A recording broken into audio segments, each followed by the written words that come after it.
সত্যি বলতে ঈদের মধ্যে এত মজা লাগে না, লাস্ট ঈদে আমি এত মজা করি নাই যত মজা আজকে লাগতেছে, মানে অনেক ভালো লাগতেছে। আর হচ্ছে আমার মনে হইতেছে যে এবার নির্বাচনটা একদম সুষ্ঠু নির্বাচন হইতেছে, কোনো ঝামেলা নাই, আসছি ভোট দিতেছি, আনন্দ করতেছি, সবার সাথে কথা বলতেছি, সব মিলে একদম ভালো লাগতেছে, মানে অন্যরকম একটা অনুভূতি।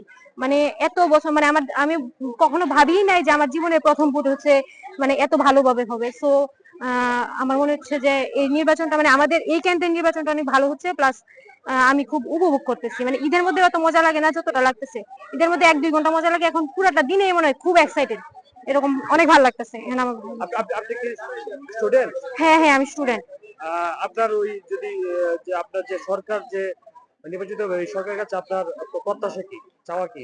আমাদের প্রত্যাশা চাওয়া বলতে আমাদের একটাই হচ্ছে, আমরা মানে আমাদের যাতে হচ্ছে যে আমাদের অধিকার গুলো আছে, মৌলিক অধিকার বলেন, মূল মানবিক অধিকার বলেন, যেগুলো আছে আমরা চাই একটা সুন্দর বাংলাদেশ হোক। মানে আমাদের আর কোনো কিছুই চাওয়া নাই, মানে আমরা যাতে স্বাধীনভাবে কথা বলতে পারি, আমাদের বাক স্বাধীনতাটা ফিরে আসুক, মানে এত চাওয়া পাওয়া নাই। মানে যেটুকু আছে ঠিক আছে, মানে আরো কিছু হইলে ঠিক আছে। আর আমরা তো হাবুট দিব সবাই জানি, তো হাবুটে যে পরিবর্তনগুলো উল্লেখ করা আছে ওগুলো হইলেই এনাফ আমার মনে হয়। আপনার পরিচয় নাম? হ্যাঁ, নাম এবং পরিচয়? আমার নাম হচ্ছে নুসরাত ফারিন চৈতি, আমি হচ্ছে ইন্টারমিডিয়েট পাস করছি গৌরীপুর মহিলা কলেজ থেকে। আর হচ্ছে আমার আব্বুর নাম হচ্ছে তাজুল ইসলাম খোকন, আমাদের বাড়ি চুরালি, চুরালি পূর্বপাড়া। আমি আসলে কোনো দলের সাথে সম্পৃক্ত নাই, তবে আমার আব্বু হচ্ছে বিএনপি করে, 17 বছর ধরে আমার আব্বু হচ্ছে বিএনপির সাথে যুক্ত আছে।